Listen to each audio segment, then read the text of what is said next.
Welcome. Welcome to the Church of Perpetual Life. So glad to have you all here. Welcome in person and welcome online at the Zoom and the YouTube live stream. My name is Neil Vandry and I'm your officiator tonight, and I'm so glad that you're here. I'd like to also invite you to join our email list. If you have not done that yet, be sure that you get on our email list so we can keep you updated on all the activities here at Perpetual Life and all of the findings that are coming on all over the world on age reversal and super longevity. Now is a great time to silence your phones. If you haven't done it yet, this is a great time to put your phones on silent. I'd like to thank David Feldman, Johnny Adams, Scott, and Shree for setting up yesterday for our event today. And also online, we have Rudy Hoffman and David Croft. Thank you for hosting in Zoom. Tonight, we have two great presentations for you. We've got Dr. Helman and Bill Faloon. After their talks, there'll be a time for questions and answers. So please jot down any of your questions that you have so that we'll be able to answer those after their presentations. I'd like to also let you know that we have a Perpetual Life WhatsApp group. Charlie, where are you? Charlie, stand for a moment. If you haven't gotten on the Perpetual Life WhatsApp group, Charlie can help you to do that. So be sure to get on there, whether you're online or here in person. Get with Charlie. We have some events coming up around the world. The Heal Inc. Summit in the Bahamas, in New York City, and in Istanbul is going to be April 12th, 13th, and April 16th. You can find Heal INC online, the Heal Inc. Summit. The Vitalist Bay group they're having an event May 14th to May 17th. You can Google Vitalist Bay. And their event is at the Lighthaven campus in Berkeley, California. They'll have presentations on super longevity as well as biostasis. The RAAD is September 4th, 5th, and 6th in Phoenix, Arizona. Google RAAD Fest to get information about the RAAD event in September. There's an International Longevity Summit in Madrid, and that's September 28th, 29th, 30th, and October the 1st. That's in Madrid, Spain. And there are 3 unicorn summits scheduled in Europe, May 30th and 31st. South America, August 30th and 31st, and North America in California, October 17th and 18th. That's for the Unicorn Summits. I want to thank you for your donations. We appreciate any donations that you give here for our church, online and in person. Those donations help us to further all of the things that we're doing, so thank you for that. We truly appreciate it. I'd like to welcome our new guests here. Is there anybody here that is here for the very first time? Please put your hand in the air. We have a little gift for you. Keep your hands up. We've got a little gift for you, and we're also going to give you a necklace. So this necklace will put you in. Now, after the event tonight, we'll have a banquet, and that will put you first in line. So be sure to wear your necklace. Go straight to the front of the line for the banquet afterwards. And there's a gift for you. If you're here for the first time, I want you to know that we have a book for you at the registration table, so you don't have to carry it around everywhere. What's going on, Evan?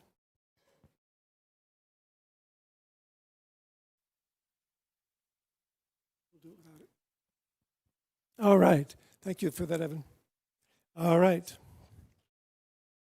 So we thank you for coming, you new guests. And let me see you once again. Put your hands up one more time if you're here for the very first time. Thank you for being here. I hope you enjoy the event. And don't forget to get your book when you leave tonight. All right. Next month, we are in Zoom only. So we won't be here in person, as we're going to be in the Bahamas next month at the Heal Inc. conference. We'll be in Zoom, but do join us online. I think you'll appreciate all that's going on. We have another crowd right now in the Zoom, so join us in Zoom if you can next month. But we'll be back in person in May on the last Thursday of the month in May. And do bring your friends. Tell your friends all about what's going on. Okay, I would like to tell you, just last Tuesday, I started a treatment at the Maharaj Stem Cell Institute. It's a special stem cell enriched young plasma treatment. And I just started just this past Tuesday. It gave me a lot of energy. Dr. Kurt Whitmore, would you stand for a moment? Dr. Kurt Whitmore is here, and if you'd like to talk with him about this study that they're doing, be sure to get with Dr. Whitmore. And also, I'd like to know if there's anybody here that's young, they are looking to get plasma. So if you'd like to talk to him about the stem cell enriched plasma treatments. I'd like to also let you know that they're looking for plasma donors, people that are 18 to 35, and there is a financial compensation for the plasma donation. So you can, basically, you're selling your plasma, and you talk to Kurt about that as well. If you'd like to do that, if you're online, get with me and I'll put you in touch with Dr. Kurt Whitmore. Thank you, Kurt. Okay. So I'm going to call up Dr. Peter Dreyer. Come on up, Pete. And he's got something to say. Creed. Go ahead and talk to them about this here. Just briefly. Yes. Use this one, yeah. Okay, so the church is, luckily we have donors, and this is the time of year, and you know, they kind of wanted us to put, you know, $20 in the hat, but I'm bad. I don't go to the bank. It's a pain in the neck. I don't carry cash with me, so I decided to do this time of year. I do taxes, and the cost of dinner is about $25 to $30, and if we meet 8 times a year, that's about $200. So that $200 one-time donation kind of covers the meals, but of course, electricity, Florida Power Light, they give us electricity for free. It's not for free. Is the mortgage free? Is the insurance free? Is the staff free? Oh, okay, I'm sorry. So it's a little more than $25 a month. So anyway, I give $1,000 every year. It covers me and food for four other people. Yeah, and so here you go. Thank you. And it's simple. Right? Pete does, every year he does this. Thank you very much, Dr. Dreyer. So now we have the creed. Unfortunately, we don't have the creed on our monitors, so I'm going to give it to you now. I'll read it for you. Our creed is, we believe that all of life is sacred and that we have been given this one life to make unlimited. We believe in our Creator's divine plan for all of humanity to have infinite lifespans in perfect health and eternal joy, rendering death to be optional. By following our gospel, we achieve eternal life, creating a heaven here on earth. We follow Nikolai Fedorov, who taught that the transcendence of the Creator will be solved only when humanity, in our unified efforts, become an instrument of universal resuscitation, when the divine word becomes our divine action. And we follow Arthur C. Clarke, who said the only way to discover the limits of the possible is to go beyond them into the impossible. And so, we enter each day energized in spirit and empowered by the words of our prophets to live in joy, serving our Creator and all of mankind forever and ever. And what about biostasis or cryonics? If you have a curiosity about cryonics or biostasis, please come talk with me. If you're online, send me a message. I'll be very happy to talk with you about it afterwards and give you some information. We have a whole section by the library, a little table on cryonics where you can get more information there online. I'm happy to get some information over to you. So be sure to reach out to me if you have any curiosity about cryonics and biostasis. I'd like to recognize that we have 2 people here tonight that you should know. One is Jackie Frost. Jackie, where are you?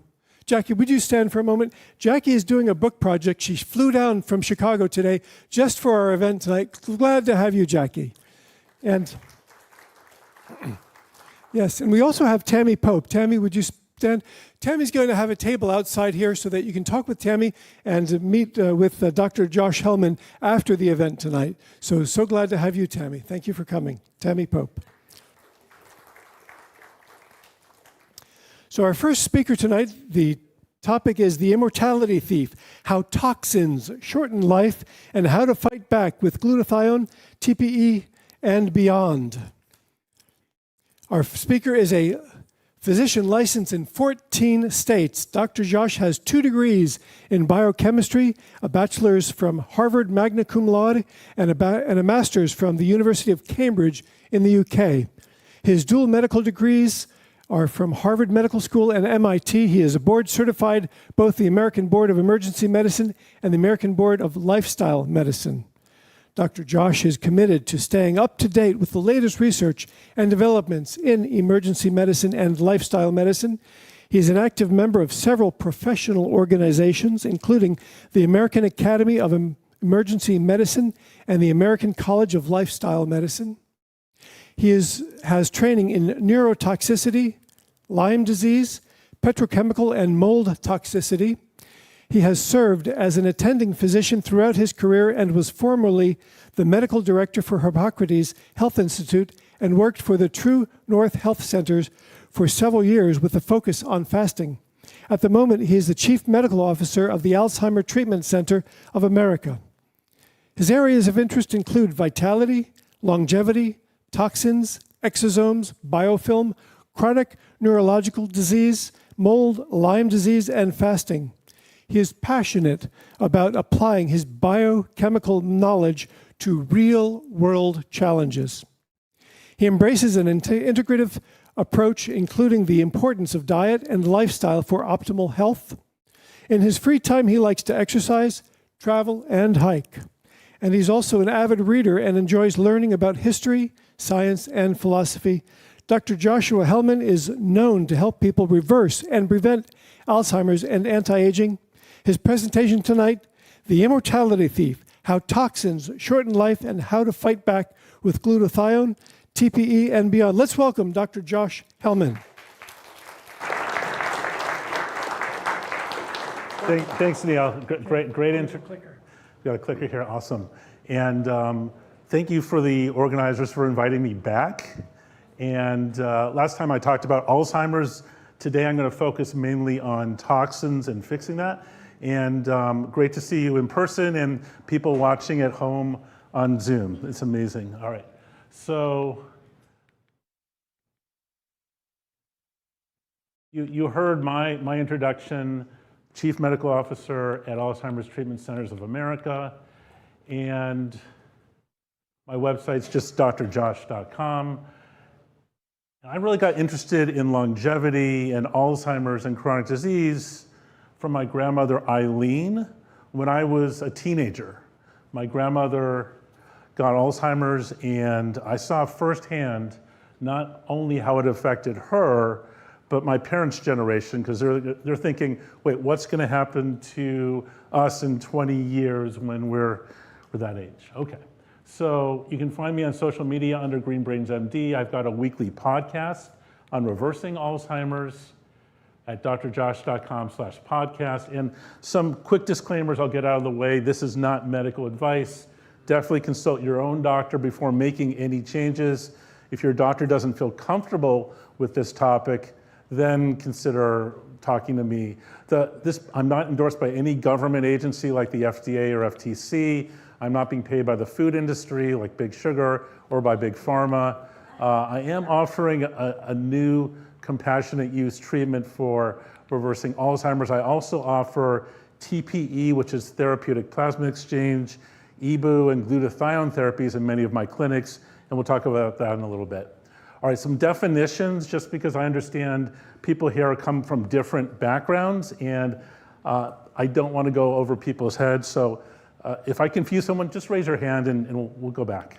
So TPE is therapeutic plasma exchange, where you basically, from one arm, you remove the toxins, and then in the other arm, you put back albumin. At least that's the way I do it, to reset immune function and clear systemic toxins. And when I was sitting down, people said, like, are toxins bad? Yeah, toxins are bad. They cause aging, not good. And then EBU stands for extracorporeal blood oxygenation and ozonation. It's another filtration technique where you add oxygen, you add ozone, O3, a different form of oxygen that helps bust up biofilm, this biologic film that bacteria and bugs form. It helps remove inflammation and supports repair of cells. And then glutathione is a powerful antioxidant that's made out of 3 amino acids. So technically it is a peptide, a very small one. It's a master detoxifier. And I'm talking about it because, in my opinion, it's what you all should be doing first to remove toxins. And the importance of glutathione is so much, I came up with a website, glutathionefirst.com, because I think it's what people should be doing before they even look at other things. Okay, so when I say toxins shorten life, what type of toxins am I talking about? I'm talking about heavy metals. I'm talking about pesticides or persistent organic pollutants. I'm talking about petrochemicals, endocrine disruptors, which are also brain disruptors, and plastics. And I talk about plastics because, unfortunately, the amount of plastics in the environment has gone up, has doubled every 14 years. And we're finding these plastics are in the food supply and they're in people. And then mold toxins. And then finally, fine particular air pollution, what are called PM 2.5s. And then also there are many toxins, including the mold and plastics that are in the food, dietary toxins. Okay. So I know in the back and maybe online you can't see this, but this is an example of what I call a total toxin panel, where I look in the urine of my patients to see how many heavy metals they have, the level of their plastics and pesticides, and mold toxins. And I've been doing this for a while. I've been doing this for about 10 years. And what scares me is that I'm finding not only more toxins in my patients, but higher levels. So higher levels and different toxins in my patients. And I think that's because our environment has become more toxic. I also get a test called a neurozoomer looking for autoimmune issues where their immune system attacks the brain. All right, so let's take a step back. Queen Elizabeth II died in 2022. What was the cause of her death listed on her death certificate? Does anyone know? COVID? No, 2022. Old age, you're right. All right, so yeah, if you zoom in, old age. So we now know, we now know that it was cancer. But I respect royalty, like anyone else wants privacy, that's fine. But here's the truth. If we can turn back aging, if we can eliminate old age, we can prevent all these chronic diseases like cancer and Alzheimer's and heart disease, heart attacks, etc. So yeah, no, that's not her. So what in the world is aging? So aging, well, that's the whole point of this church, right? So you could tell me, but aging is a progressive physiological changes in an organism that leads to senescence or a decline of biological functions and of an organism's ability to adapt to metabolic stress. So the goal, one of my goals, is to reverse aging. People have been looking for the fountain of youth for a long time, hundreds or even thousands of years. Ponce de Leon claimed to have found it in St. Augustine, and you can go today to the Fountain of Youth up there. But so there are many things that you all can do to make aging optional besides coming here. So one is to eat plants, exercise, avoid processed foods, reduce stress, smart supplementation. Some of my favorites are NMN, nitric oxide, hinokiol, and pectosol. I'll get into those in a little bit.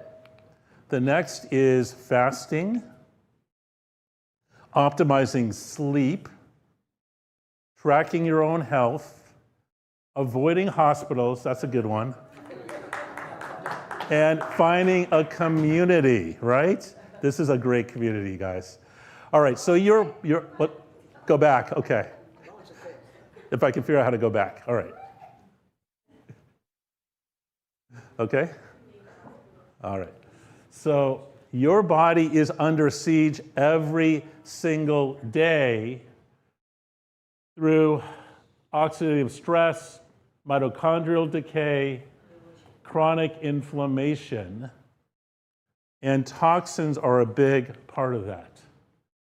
How in the world do toxins steal your years? They shorten and erode your telomeres, the caps on your chromosomes. They disrupt what's called the epigenetics in terms of how different genes are expressed. and they create what's called proteotoxic stress, or the ways that proteins fold in our cells.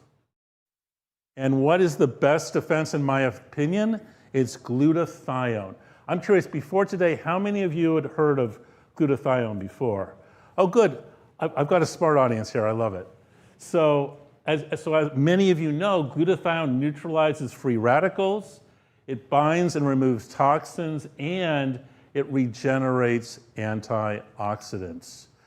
Here's the problem. As we get older, glutathione levels go down. They go down from 100% often to below 20% by the time you hit 80. And it's dangerous. So what in the world is draining your glutathione besides aging? Certain medications can do it, including Tylenol and statins and some antibiotics. Poor nutrition, if let's say you're deficient in cysteine. Chronic stress can do it. Toxin overload, like heavy metals, plastics, and then infections and illness can also drain that glutathione. So the goal is to raise back the glutathione. And there are many different ways to do it. You can take precursors, something called NAC, or N-acetylcysteine. You can take what's called liposomal glutathione. And then you can even do what I do in my clinics, intravenous glutathione, because often I'm trying to fix my patients' brains. And to do that, I want to make sure I'm delivering the glutathione to the brain. Okay, so my concept is you want to do glutathione first. What happens if I've got a patient already with very high levels of toxins and chronic disease, or even not, someone who wants to live longer? Because we now know that toxins actually prematurely age you. So in those cases, there are specific things we can do to filter those toxins out of the body.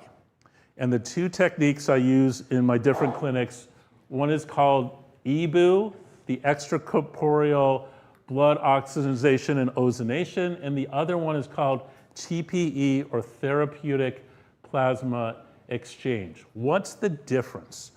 Well, with EBU, I'm using much less volume. It takes less time. It only takes an hour instead of a few hours.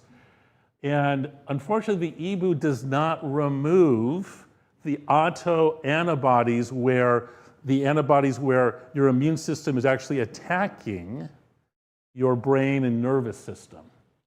So you've got EBU and you've got therapeutic plasma exchange, where basically you've got, in both of these, you have an IV in both arms. And with TPE, you're actually removing the toxins. Before I remove the toxins, I actually give my patients something called phosphatidylcholine, or Plaque X. It's a natural detergent that will push fatty toxins out of fatty tissue, like in the brain and other fat tissue, to maximize the amount of toxins that are getting removed during the procedure.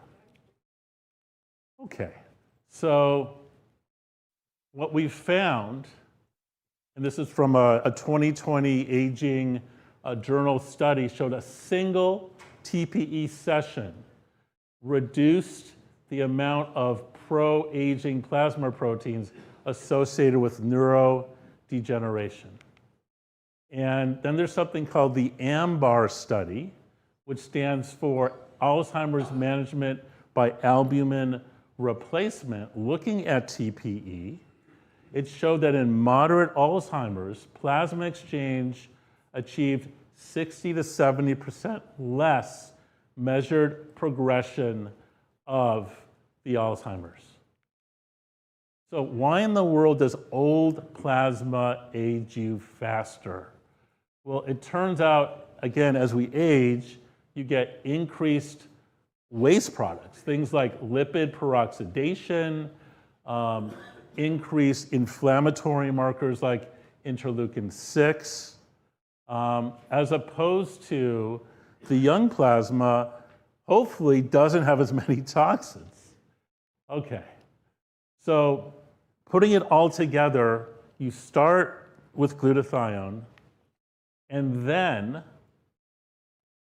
you add the filtration, whether it's the TPE or the EBO. But even before that, the first thing you should do is limit the amount of toxins you're taking in. And one of the obvious things that most of you can do is, for example, filter your tap water that you're drinking or that you're bathing in, because I find that that is a common source. Let me give you an example of something that's in most tap waters throughout this country, and that's in the very last step of purifying water. The local municipalities will add aluminum. Aluminum is a metal that will help remove particulate matter like leaves, which is good. You don't want leaves in your water. The problem is we also know that aluminum is a neurotoxin and can lead to cancer and other problems. So, okay. And then how in the world can you measure aging? There are literally there are over 50 different tests you can do, whether you're looking at the ratio of reduced to unreduced glutathione, looking at inflammatory markers like IL-6, IL-1, tumor necrosis factor, C-reactive protein. And then you can also, and this is what I love doing after I filter my patient's blood with TPE or EBO, I love repeating the total toxin panel and showing that certain things, that the toxins will go down. And I can share with you, I am elated to have this option today. When I got started in this 10 years ago, I didn't know that EBO and TPE were available. And literally, I thought once you had plastics and pesticides and PCBs and DDTs inside you, inside your brain, et cetera, literally there was no way to get them out. And that's why I'm so excited that we actually have a way to filter these out of people. All right, so TPE has become famous through people like Brian Johnson, who had the procedure. And yeah, so Brian Johnson, I'm a fan of, and I'm sure many of you are here too. He literally spends $2 million a year of his own money in order to reverse his own aging. He's on a vegan diet. He takes over 100 supplements a day, daily exercise. And one of the things he's using now is therapeutic or total plasma exchange. So I do TPE a little bit differently. One of the ways I do is I start again with this IV detergent, Plaque X or phosphatidylcholine, in order to push the toxins out before I filter, because if I'm gonna go through the hassle of hooking you up to a machine for a few hours, I might as well get out as many of the toxins as I can. And then at the end, I end with something called low-dose intravenous immunoglobulin, or IVIG, in order to reset the immune system. And I talked about IV glutathione. I'm also giving IV glutathione at the end of the procedure to help mop up some of the toxins and inflammation that is left after the procedure. And I love it because in many cases, my patients with Alzheimer's or other conditions, it's like a light bulb just went off in their head. It's like, wow, I can think again. I have more energy, etc. So I've got some testimonials from a couple of my patients on TPE. Let's start with this one. So Suzanne, thanks for being willing to share with us. This is your sixth TPE. Tell us what your experience has been like so far. Yes. Dr. Josh, thank you so much for all your support. I was struggling for over a year, not knowing what was happening. Okay. And then we met. I was diagnosed with the mold. I had 5 types of mold, 3 of them dangerous, 2 of them critically high. And I had been struggling for over a year with my energy, with my focus. And after the first TPE, the next morning I woke up feeling for the first time in a very long time like I didn't have to struggle to get out of bed. And since between the TPE and some of the other recommendations, I feel much better. My energy is much better. My focus is much better. And very happy. Thank you. Cool. How's your brain fog now? No brain fog. It went away. Yeah, the fog went away. the energy is back, the focus is back due to the TPE and the oil that you recommended. And now we're going to work on the memory. Awesome. All right, let me share with you another patient. And you're just about to get your 6th TPE therapeutic plasma exchange. Can you explain how you feel now compared to the start? Well, like I told you, doctor, after the second treatment, it felt like a veil has moved away from my mind. Since my memory has greatly improved, and so has my energy. I used to work until very late, not necessarily physically, but mentally. Sure. And lately, by 6, 7 o'clock, I was like too tired. I can now go on until midnight with no problem. That's great. So you have more energy. How about memory? Do you remember things now that you had trouble before? Well, for after the second time I had sorry that I forgot a lot. English of isn't our first things, language. Sure. Like if they had erased from my mind. And after the second treatment, I could remember names that I had. I could like, I'm in the art world. Sure. So I could like see the work, but I couldn't remember the name of the artist. Right. Now I remember the name of the artist. It has greatly improved. That's awesome. And if you can explain what the process is like, is the TPE uncomfortable, or how would you describe it? I want to say that everybody in the office is extremely pleasant, Okay. very accommodating. I normally watch a movie while I'm having it, so I Okay. enjoy it. Nice. And I do feel very tired that evening, Okay. but the next day I'm fine. Oh, that's awesome. Celia, thank you so much for being willing to share with us. No, thank you, doctor. Okay. Okay. All right, so let's change gears to lifestyle. What type of diet should I eat if I'm worried about longevity? And in my opinion, I would focus on whole foods, plants, vegetables, whole grains, and in general, I would avoid, for most people, adding salt, oil, and sugar, what I call SOS free. Now, does eating lots of plants or being vegan increase your life expectancy? And actually, from the data, it does. If you look at death rate per 1,000 people years from this Adventist health study of over 73,000 people, the vegans or the plant eaters had a death rate of 5.4, which is less than the 6.6 of the meat eaters. So why in the world if you're eating plants, why do you live longer? Lower risk of heart disease, lower risk of cancer because of the fiber in plants, lower rates of obesity, and improved gut health. Again, our guts are designed to run on fiber, and fiber is fuel for the microbiome. And we are actually designed to get 100 grams, or at least 100 grams a day of fiber, but the average American maybe gets 15 grams. Plant eaters have better control of blood sugar, and I think this is really important.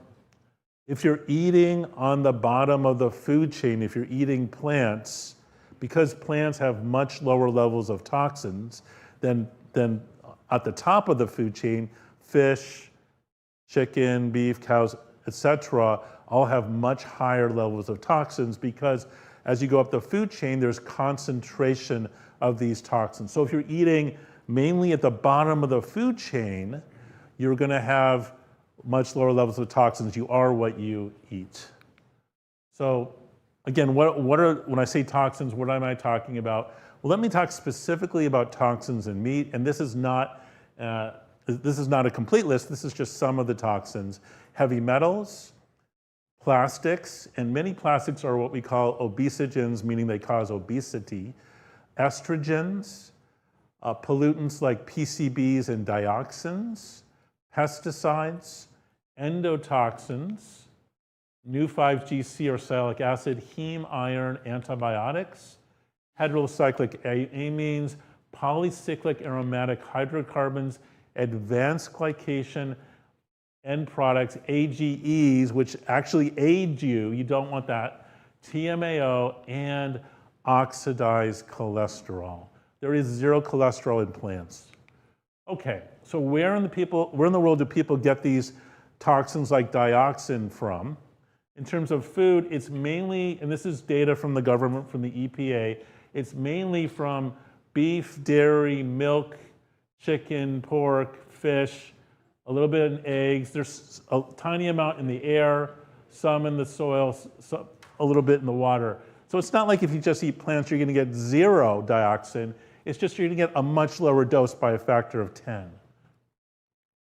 All right, and then many of these toxins I'm talking about, once they get inside of you, they actually last for decades, for 30 years or longer, unfortunately.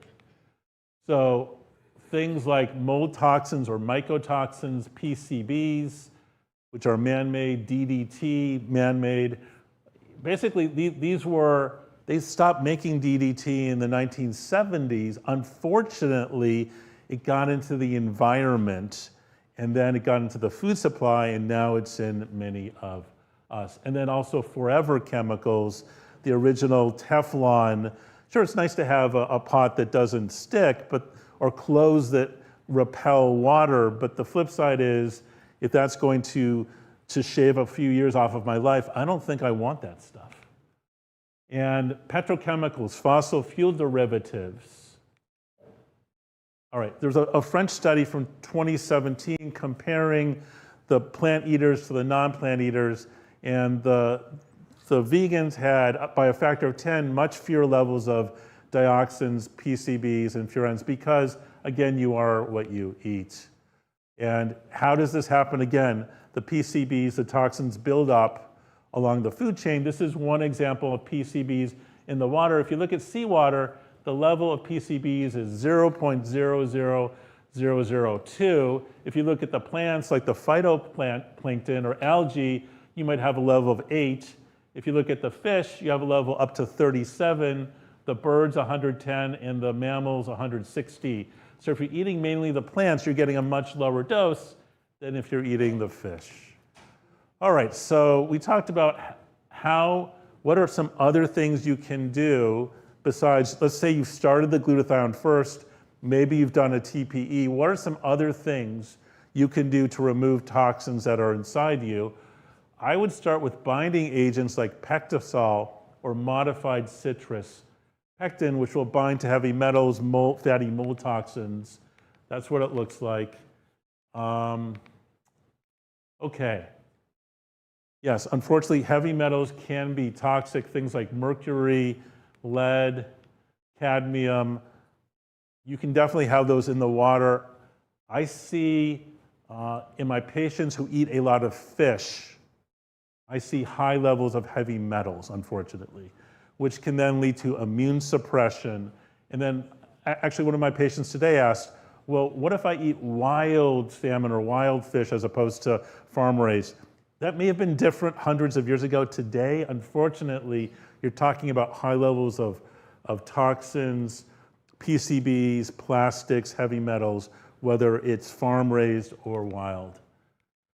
Okay, so to make aging optional, also you want to stop eating carbonated drinks, refined sugars, artificial foods, and processed foods. Unfortunately, when they process the foods, we're finding now high levels of plastics because they're actually using plastic in the processing process. And then avoiding adding salt, oil, and sugar. Unfortunately, those three substances, even though they make food taste good, will do damage to your blood vessels. And it's definitely possible to be an unhealthy plant eater if you're eating lots of processed food. Okay, and I speak reform. This is my son, Jason, who's now finishing up college in Orlando, but 10 years ago, I didn't know any better, and I was feeding him chocolate chip ice cream cookies. Yeah, so I've learned. Okay. So how in the world does adding sugar to your diet cause aging? One way is when you eat sugar, you get sugar spikes that lead to insulin spikes that age you prematurely. Another is through this AGEs, or advanced glycation end products. Think of it as if you're eating nice sweet things, that extra sugar can actually caramelize the protein, add sugar molecules to the proteins, which will degrade the normal function of those proteins. You don't want a caramelized body. Okay. You also want, in general, avoiding adding fat. Now, if I've got someone who's super skinny trying to put on weight, no, definitely eat fat. And you also want to avoid oil. And I know this is controversial, and I know this isn't what you want to hear, but if you actually look at the health of blood vessels, something called flow-mediated dilatation, after you eat a meal with high levels of oil, you end up getting what's called sludging. You get sludge blood. So if you eat a nice oily meal, 10 minutes after you eat, if I draw your blood and look at the test tube, I will see the sludge, the oils layer out, and that leads to, unfortunately, more inflammation and more work that your heart has to do to pump that through your body because of something called rouleau formation. The red blood cells end up stacking up. So as Dr. McDougall, who unfortunately passed away, said, olive oil is toxic for humans. All oils are. I'll give you an example. I had a patient today who developed kidney insufficiency, kidney damage, because he was having 3 tablespoons of olive oil a day because he heard it was good for you. And unfortunately, it wasn't good for him. It destroyed his kidneys. Fortunately, it's been reversible. But in general, you should not be adding oils, in my opinion. All right, so what I love about lecturing or preaching here, preaching to the choir, so to speak, is that we truly today can turn back people's biologic clock by removing toxins. All right, so I've heard people, maybe not in this room, but in general say, you know, you're talking about living a long time or forever and reversing diseases. You know, this is not settled science. Where are the studies that prove this? And here's the problem, because I only get one life. Do I want to be in the control study? You know, do I want to wait 50 or 100 years until this is settled science? No, I definitely don't. All right, so, and why is this important? We basically want to trick the body to slow down aging. We also call it biohacking.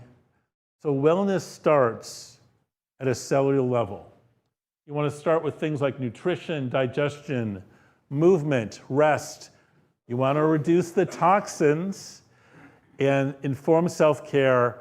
And I'm not saying never go to hospitals, but in my experience, working in hospitals for decades, the only good thing that I could think of that would happen in hospitals is childbirth. And you don't even need to go to the hospital for that. Okay. So what are the 5 pillars of metabolic health? Healthy eating, daily movement, healthy connections, stress management, and smart supplementation. Now, it turns out if you look at the average American is not healthy. In fact, only 6.8% of adults in this country have ideal, optimal metabolic health. So if you are in that population, you're probably going to look a little bit different and be doing different things than the average American, and you have to be okay with that. So it turns out that metabolic health and biologic age are inseparable. So think back to the song from The Who, My Generation. Hope I die before I get old. All right, so what is getting old? Or how about this one? Don't trust anyone over 30. Or is it 60? Or maybe it's a lot more than that. Okay, so you want to choose your health span and your lifespan wisely. Here's the new health the new paradigm that most of you understand, but most physicians don't understand. Most doctors are not studying or practicing longevity medicine. A few are, if you're interested, that's great. But it turns out we don't need doctors for most of this movement unless they're willing to pivot. And I'm not talking here about, extending an extra 30 years so you can live in a nursing home demented for 30 years. That's not what I'm talking about. What I'm talking about is having a healthy, happy, energetic life until the very end. And when we study people that are aging, one of the things that pops out is there are certain molecules that drop as people get old, even by the age of 25. One of those is something called NAD+, which is a cofactor for many reactions in mitochondria. Mitochondria are the part of the cells that produce energy and remove toxins. Okay, so NAD+ stands for nicotinamide adenine dinucleotide, critical coenzyme, and hundreds of metabolic processes. Another important molecule is called nitric oxide, or NO, that also drops starting at age 25, and healthy levels of nitric oxide, the gas, is to keep normal vascular function. So it turns out as people get older, their nitric oxide levels go from 100% down to even as low as 15%. What's interesting, some of my patients with Alzheimer's and chronic diseases will also have genetic defects. I saw a patient today, had a defect in NOS3, nitric octase synthesis. So one of the pathways to manufacture nitric oxide was not working. What do I do in those cases? I make sure they take supplements in order to increase their nitric oxide. All right, so specifically, I think most adults should be on NMN to increase their NAD+ inside the cells, and then also nitric oxide. I like to think of it as the fountain of youth because of the two N's.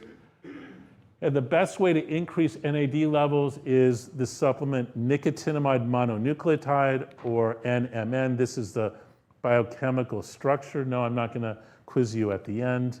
Where can you get NMN? Fortunately, you can get it still. They tried to take it down a few years ago, but fortunately, we can still get it today. I don't recommend Amazon or Walmart just because when they've tested NMN from those settings, they find in the majority of cases it doesn't actually have NMN in it. I would refer you to my website, drjosh.com/NMN, as one reliable place. The starting dose I recommend is 1,000 milligrams a day, but everyone's going to be a little bit different. How do you know you're taking too much NMN? If you get so energized you can't go to sleep. Yeah, you probably need to tone it back a little bit. And it's NMN, not M&Ms. M&Ms are not health promoting, especially, look at this, artificial flavors. Like, why do you want to put artificial chemicals into your body? Sure, they might be cheaper to manufacture, but they're not health promoting. So where can you get nitric oxide, the gas that opens up blood vessels? Green leafy vegetables and beets are a great way, and you want to chew them because half of the nitric oxide is produced in the mouth and half is produced in the gut. Unfortunately, the burst of nitric oxide only lasts about 2 hours. I recommend taking a supplement that that's designed to last long-term, at least 24 hours to 36 hours. The one I've been taking for over 6 years now is called Cardio Miracle. You can find it at cardiomiracle.com/drjosh.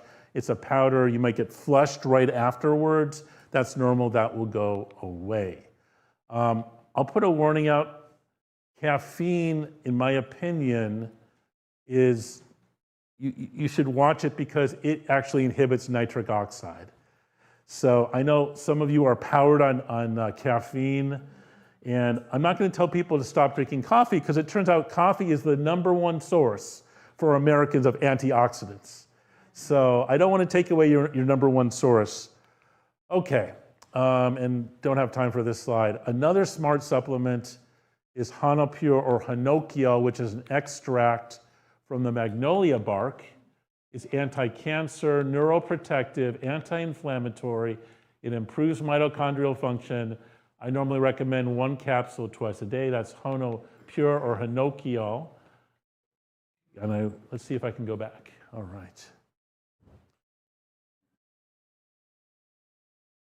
Sure. And then exercise, very important. And I'm going to run through the rest of the presentation because I definitely want to leave some time for questions and answers. But what's that? I'm good so far? Great. So exercise is very important. I tell my patients to do it every single day, and I try to do it every single day.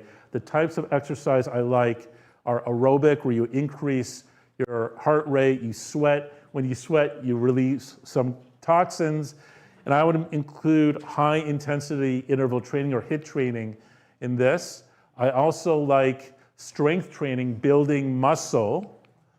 And I love it when I get my checkup, when I go to my doctor, I'm still building muscle and I'm almost 60, so it's not too late. Balance, the last thing, I want people to focus on balance too, because the last thing I want to hear is that someone, as they got older, their balance was not good, and then they tripped and fell and they broke their hip, which then increases your risk of death to 50% over the next year. So balance, very important. And I love when I exercise is also try to do something cognitively important too. You're stimulating lots of different pathways that way. All right, so imagine if it wasn't acceptable to say, live with that disease and pain, that's just a normal part of normal aging. I hear this all the time from my patients telling me that their doctor told them, yeah, don't worry about it, you're old, just live with that arthritis, no. When that happens to you, find another doctor, please. All right, and it turns out that aging is a recent problem. Our ancestors were much more likely to die from infection, trauma, and starvation than from old age. So prevention is a much smarter approach than our current disease care system in this country. As an example, let's talk about catching cancer early. All right, so we have one of the companies is called Grail or Galleri. It's a blood test you can do every year just to catch cancer cells early, stage 1 or 2, as opposed to stage 4. And over 50 types of cancer. And it's exciting, there are other companies coming to the market now too. I'm not aware of any type of cancer where the results are better if you catch it later, at a later stage. But our current healthcare disease model says, no, we're not going to cover these tests. You actually have to wait until you have a cancer diagnosis to treat it. We can't prevent it. So it turns out that the top chronic diseases are all caused by aging, whether we're talking about heart attacks, strokes, dementia, cancer, diabetes, or even arthritis. There are many different ways to measure your age. There are many different biologic clocks. Here are 5. I'm not going to test you on it, but telomere, epigenetics, transcriptomics, proteomics, and metabolomics. What's really cool, and I don't know that you can see this in the back or at home, but in all 5 of these, there's a very strong correlation between your biologic age and your chronologic age. And we didn't know this. This was a discovery just in the last 10 to 12 years, that there exist in nature all these biologic clocks that we can tap into. So, and what we're looking to do is to reset people's biologic clock. There are 3 levels. Level 1 is, for example, if you exercise or skip a meal, you'll get changes in your transcription factors. Level 2 is when you silence certain of your genes like sirtuins. It's not permanent, but if you take something like NMN or metformin, that's a level 2 reset. of your biologic clock. The problem is it's not permanent. You have to take NMN every day. I know, bummer. Level 3, and we're not there yet, although I bet you in some labs around the world, they're working on this right now, is a permanent reset of people's biologic clock. All right, so do different organs age at different rates? Definitely. So for example, normally the brain ages more slowly than the skin. How can we measure aging? The traditional ways, you'll look at someone's face, you look at them, that actually is powerful if they're not having plastic surgery. You could do blood tests, look for DNA methylation, telomeres. Literally there's over 50 different tests these days. And what's frustrating is you can run 50 tests and 25 will say that your age is young and the other 25 will say that you're a little bit older. So I would caution you that we're still trying to work this out. I would not put all your eggs into one of these baskets. All right, so how do cells measure energy and defend against aging? It turns out there are 3 primitive internal monitoring systems. One is called AMPK, the next is called mTOR, and then the third one are called sirtuins. And these are important because when you run into someone who makes a claim and says, this supplement is going to turn back your biologic clock, you ask, well, is it actually changing these primitive systems that determine energy production and aging? So it turns out 3 of the ones I just mentioned, nitric oxide or NO, NMN, and hinokiol, activate all 3 of these pathways. So it makes sense why you'd want to be taking these every day. All right, and then also put a plug in for fasting. It turns out that when you fast, from a biochemical standpoint, from your cell's perspective, it's almost identical to when you exercise. Now, I don't recommend that you do a 10-day water fast and at the same time exercise, because unfortunately what your body's going to do is just take the fuel from muscle and you're going to end up with not a lot of muscle. But I would say do one or the other, not necessarily both at the same time. I'm going to skip this one. And so what are some of the key targets to prolong your life? You want to look at your blood vessels, mitochondria. You want to reduce what are called zombie cells, which are old cells that instead of passing away, they just stay around and release inflammatory factors. You want to stimulate stem cells with exercise and fasting, and you want to reduce toxins. And then there's this Greek word, hormesis.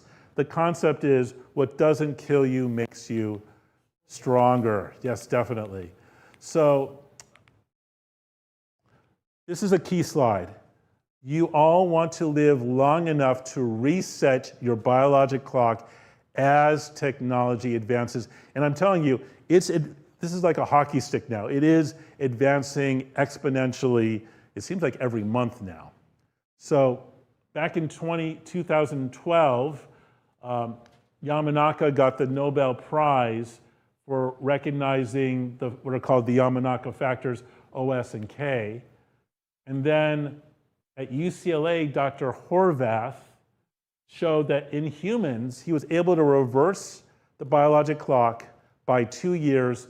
In the study, he used metformin, growth hormone, and DHEA. I'm not telling you you should all go out and get metformin, growth hormone, and DHEA, but it's exciting that he was able to do that. And let me be clear, I'm not just, because you might say, 2 years, who cares? No. He was able to turn back the biologic clock by 2 years, and then 2 years later, turn it back 2 years. So if every 2 years, I can turn back your biologic clock by 2 years, are you ever getting older? I don't think so.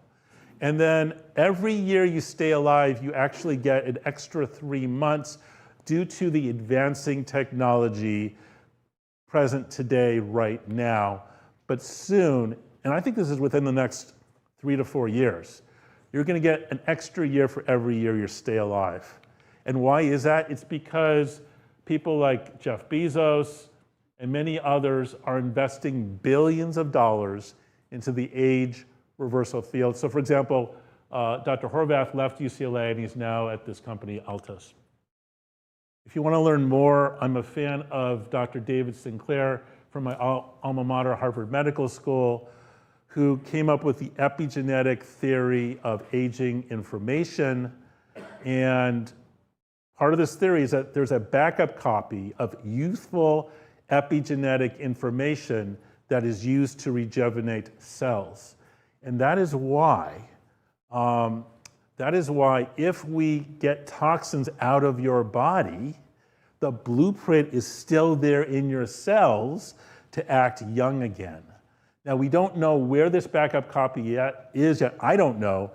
I think Dr. Sinclair is pretty close to finding it. All right. Let's see what else. You want to avoid stress? And this would be a whole other lecture. Meditation is amazing.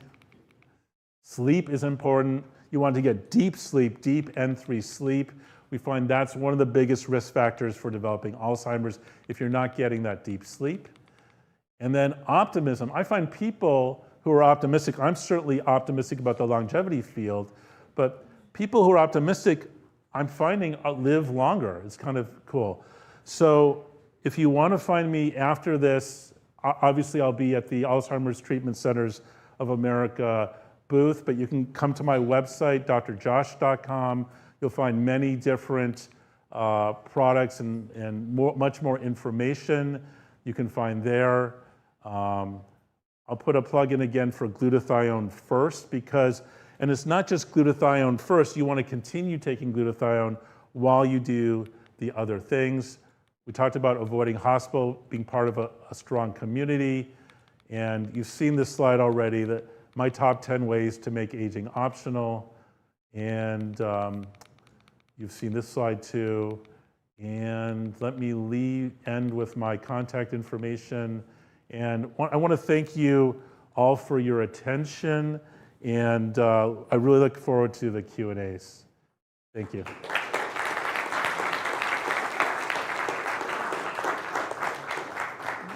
Slide presentation, can we make that available for people? Sure.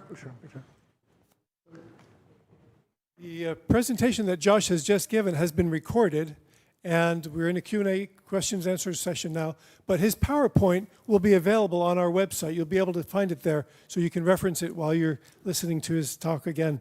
And let's go here for the first question. Go ahead, Tony.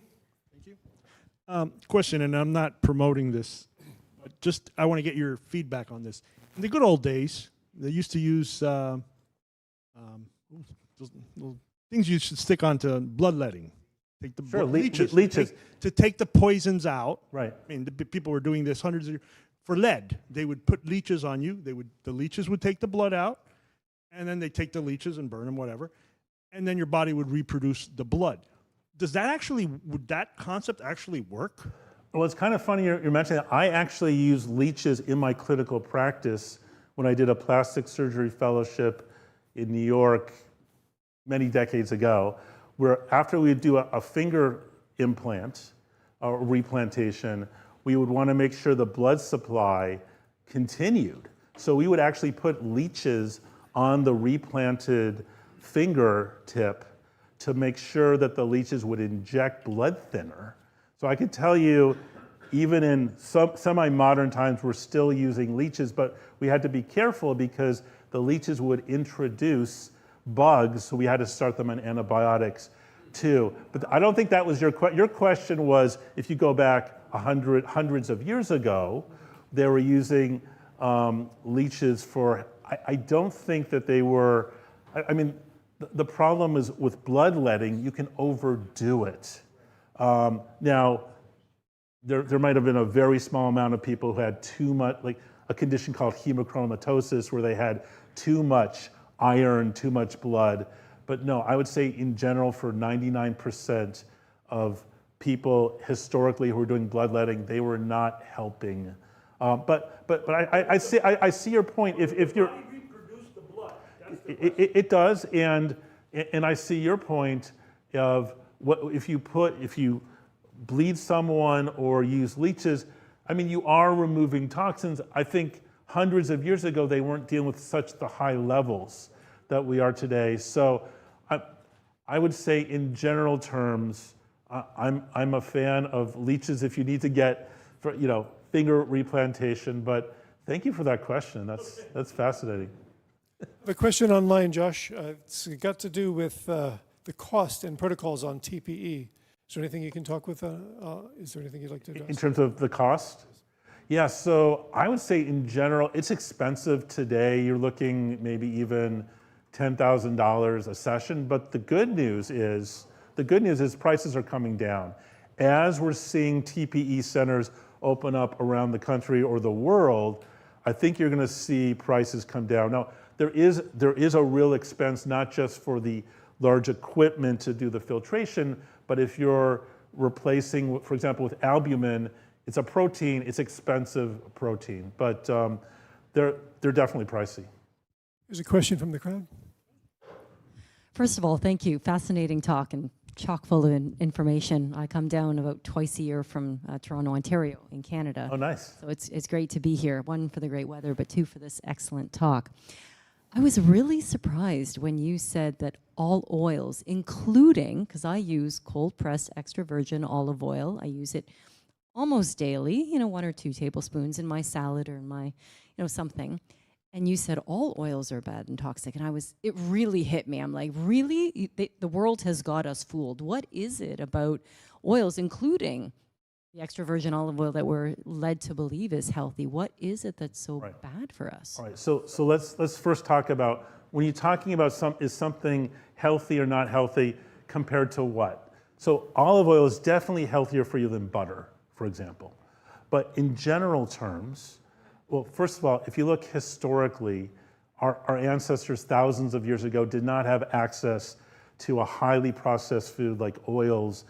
Olive oil, you might need 500 different olive press to produce 1 gallon. So that's number one. Number two, what's actually happening when you eat oils is you're changing the shape of red blood cells. Normally, red blood cells are smooth biconcave, but after exposed to the oil, they develop spikes. And if you in the capillaries, in the very small blood vessels, if you run those red blood cells with spikes through the capillaries, you do damage that way. So my point was, if, for example, you're underweight and I'm trying to put weight on you, oil is like the most calorie-dense thing, 4,000 calories per gallon. Like, yes, but for most people, that's not advisable. But I understand in our society, I mean, I had to turn down, there was an olive oil company that wanted to advertise on my podcast on Alzheimer's, and I couldn't do it ethically because I don't want to promote that. But I understand your surprise, because who is going to share that information with the public? You're not going to hear it from the companies selling the olive oil. Now, we could go down a whole other pathway. Much of the olive oil that's on the market is not the pure extra virgin. There's a lot of canola oil added. But my point is, even if you could find the pure olive oil, you've got a good source, it's still going to cause those damages to your blood vessels via the red blood cells and cause sludge blood.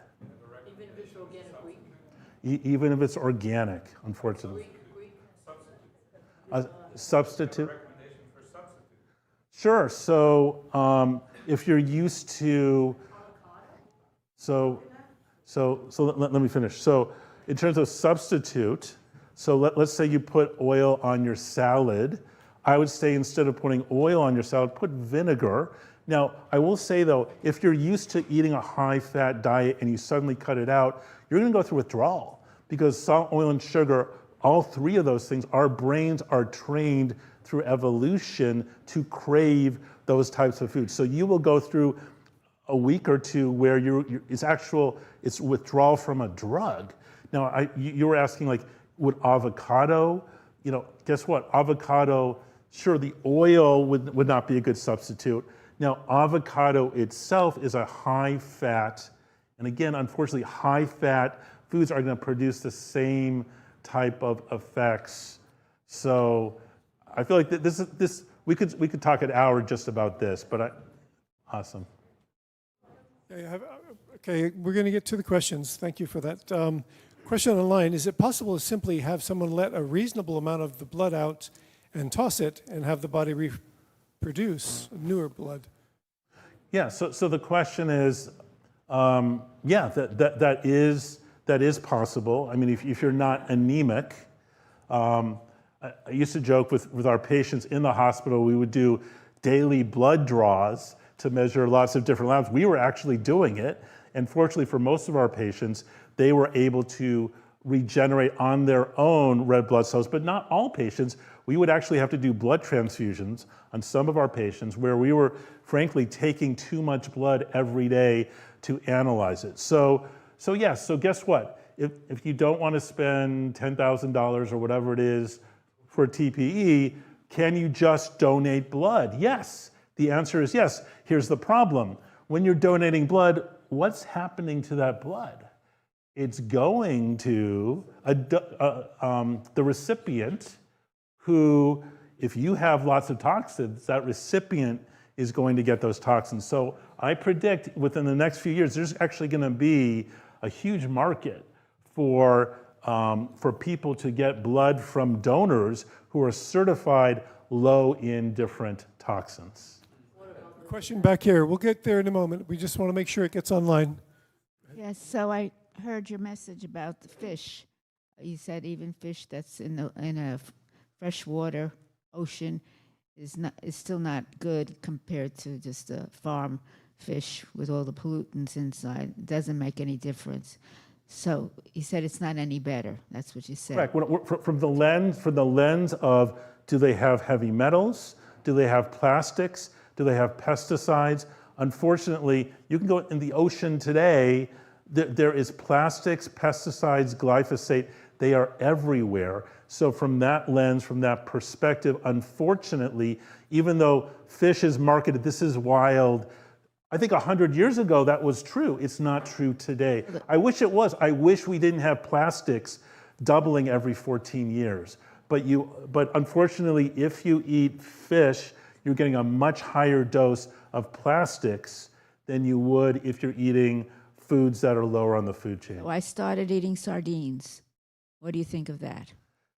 Yeah, I understand. Sardines are recommended as safer. I don't recommend it.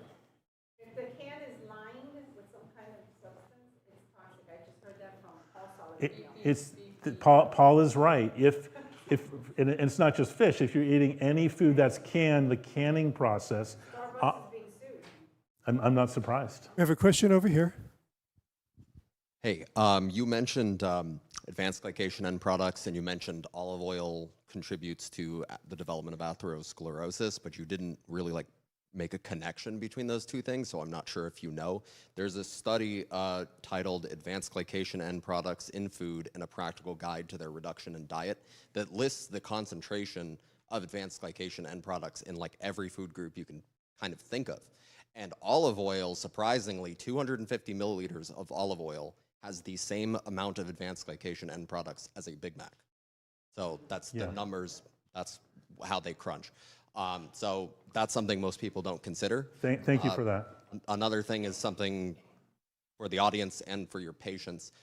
If they cook their own meals at home, advanced glycation end products, they come from the chief thing that causes them to be developed in food, if they're not already there, is high temperatures for long periods of time. If you cook foods in acidic conditions, you greatly reduce the amount of advanced glycation end products that get produced. So. That's true. It's temperature dependent, and thank you for sharing that.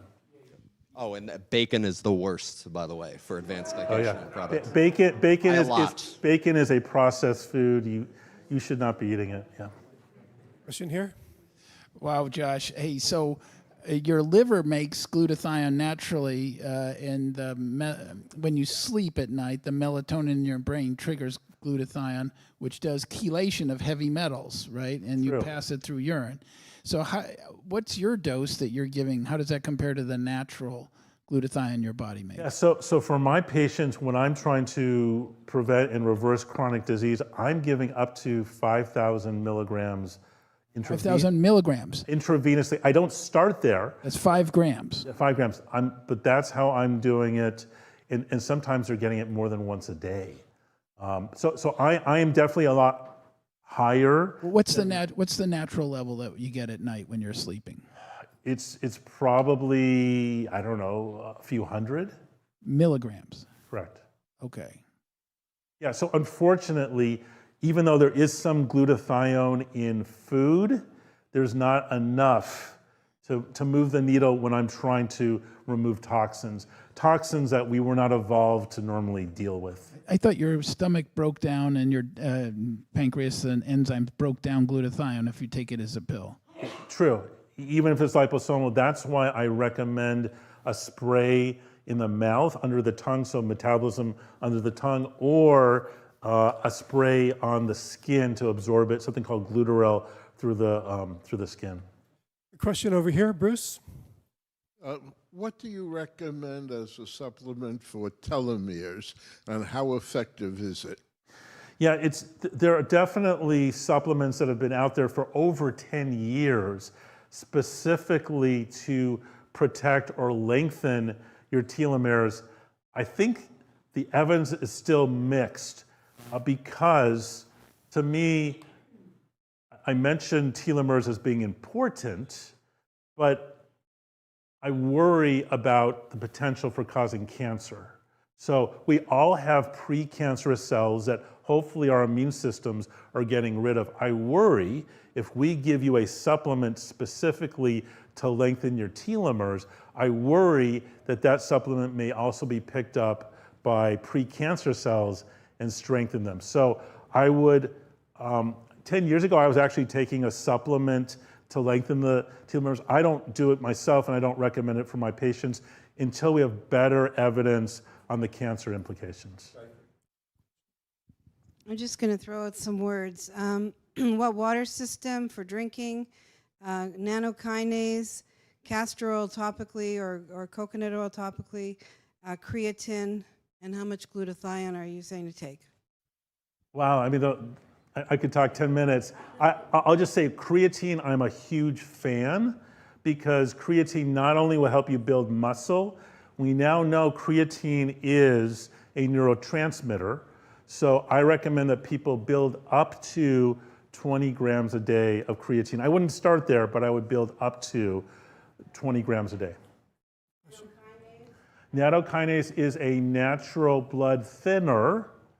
So for many people, it's helpful, but if you have a history of bleeds in the brain, I would not be starting. If you're already taking aspirin, I would not add it.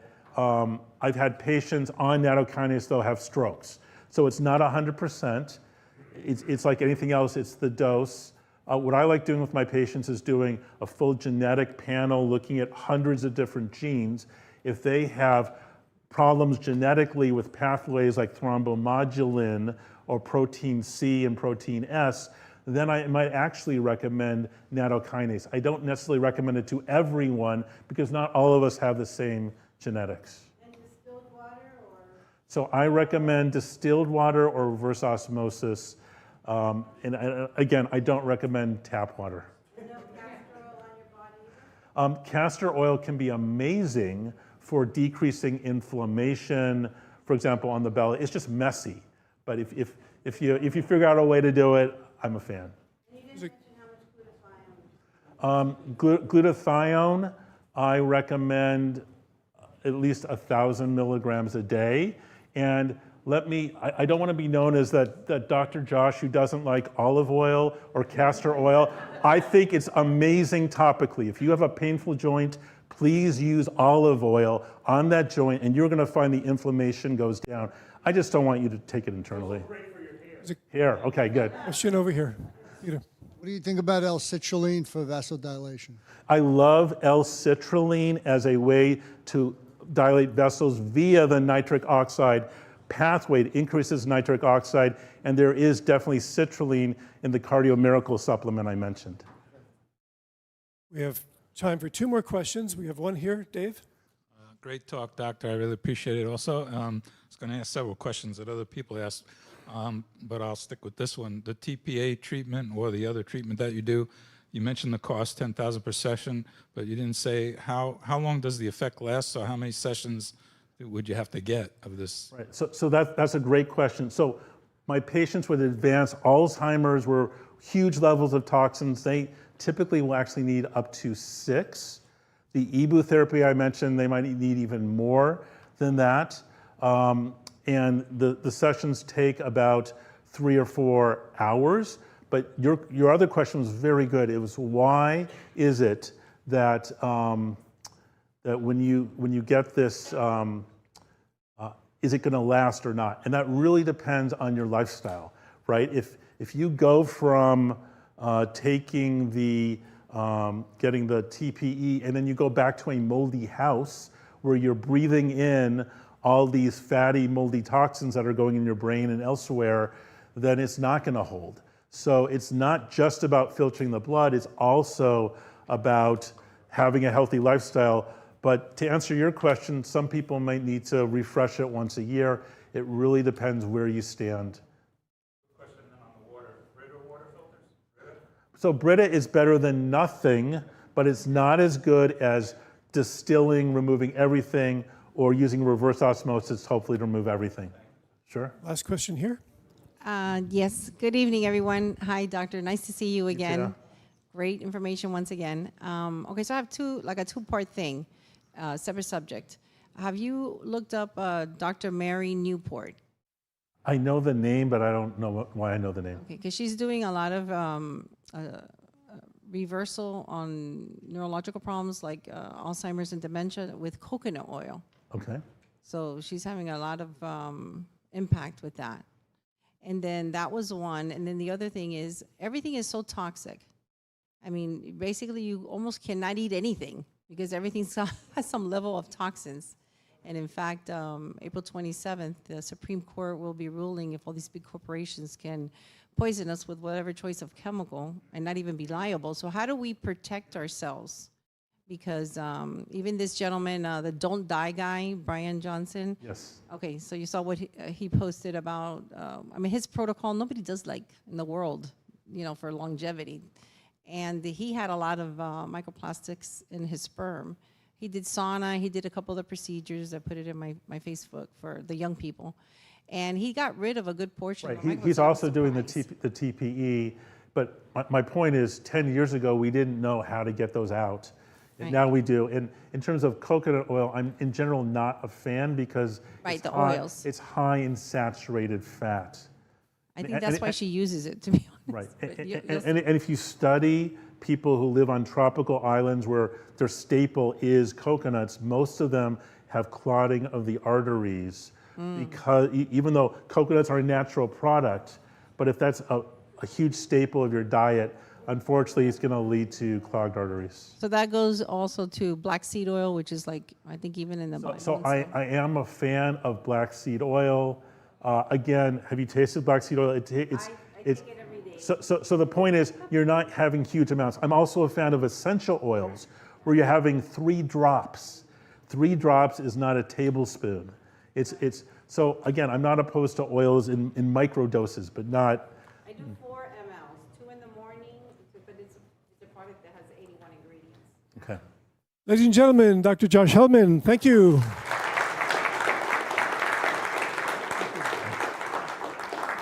So again, a recording of his talk will be available. You'll be able to see it immediately. And also we have his PowerPoint will be accessible from our website. For a moment, just for 60 seconds, let's all stand and stretch and do a big stretch because it's so important to do this. You shouldn't sit for a whole hour. Always get up and do this in your lives too. Get up and stretch and give yourself a good stretch. Okay.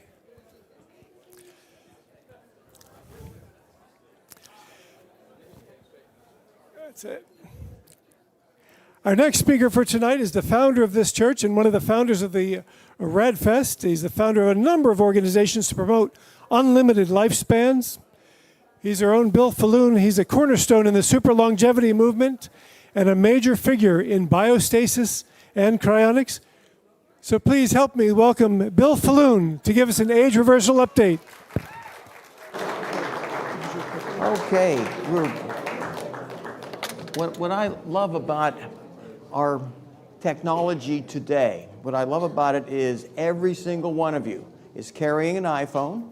You can go on to Google, all kind of AI systems, and you can enter the term olive oil and all-cause mortality, olive oil and cardiovascular disease risk, olive oil and dementia incidence. These are clinical studies in which people, in some cases, were given several tablespoons of olive oil a day, and their outcomes were better.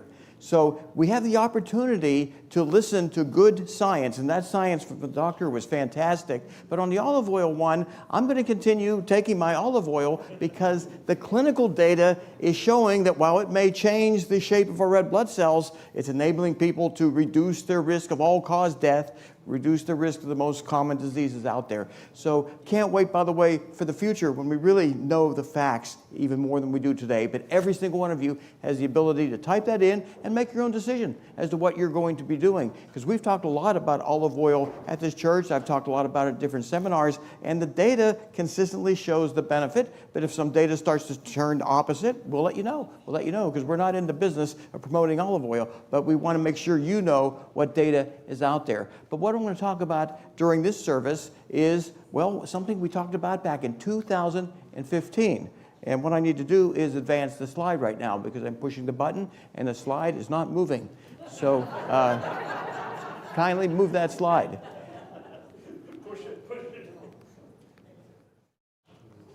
Hey guys, move the slide forward. There we go. And if this doesn't work, figure out a way to make it work. About 10 years ago, we talked about a discovery, a mammal, blue-head whale, that it was living over 200 years in the wild. And this is amazing. There's no veterinarian out there, but it was living in some cases up to 268 years. And that motivated us to fund some research, us being charities that we support, to fund some research to figure out how can this whale live to be over 2 centuries old and be in relatively good shape. So we did some genetic research. We looked at what was in their genome that was unique enough to explain how do they manage to survive so long where, well, people just don't. We don't get to live anywhere near 200 years. And the fantastic news is they identified a brand new protein that is produced in high abundance in the bowhead whale, and those whales repair their DNA super efficiently. Now, a lot of you are taking NAD precursors. Those help repair DNA. That's all good. Nothing, though, as potent as this cold-inducible RNA binding protein. The acronym for that is CIRBP. Cold-inducible, what that means is for those people who throw themselves into an ice bath every day, and that has health benefits, they don't even know one of the benefits is it induces the endogenous production of the cold-inducible RNA binding protein. Another way to induce it, well, intermittent fasting, calorie restriction. These are mechanisms that help people live longer who eat less, and now we understand one of the benefits. This protein has multiple benefits that protect these whales against cancer, protect them against all kinds of problems that normally would kill them if they didn't have the ability to repair DNA. And what I'm so proud about is this has now come out, published in Nature's 10 years after we were talking about funding the research to identify what is the mechanism that enables these whales to live so long. We identified that cold-inducible protein that repairs DNA in a major, major way. And it validates what a lot of you are already doing right now. You're eating healthy, you're taking certain nutrients, you're accelerating DNA repair wherever possible, but it's nowhere near as good as these bowhead whales. And that's why we are so excited. It actually repairs double-strand DNA breaks. These occur all the time in our body. We need to repair them in order to stay alive. And then the media got hold of it. Just a couple weeks ago, went on a big TV show, talk about people potentially living 200 years if we can take that protein and put it into our bodies once we do the mouse research. So we're very pleased to say that research that we funded back in 2013-14, got published in 2015, it led to this discovery, a brand new protein that enables these whales to live longer, and they're going to be studying it in mice. This is what's fantastic. We went from looking at the longevity of the bowhead whale, and then we looked at what's causing that longevity, and now it's being studied in mice. If these mice start to live the equivalent of 200 years in whale terms, well, we're going to start to look at monkeys, give them this kind of protein and see if it works in the primates and then people. This is fantastic news. It could be a breakthrough. It's going to be a couple years away, but we will eagerly be following the mouse research to see if this protein can help us live longer. But to put the chronology in history properly, again, these are charitable groups putting money into research. We have no commercial interest in it. We just want to advance the science. 2015, they were able to identify that these whales, these bowhead whales, were living these huge lifespans. And 10 years later, the evidence gets published in Nature, a prestigious medical journal. So this is how science advances, which is good, but it's not fast enough. We're aging to death. We need to move this technology forward faster. We're working on every front we're able to. And one of the ways of doing it, well, the doctor explained a lot of it already.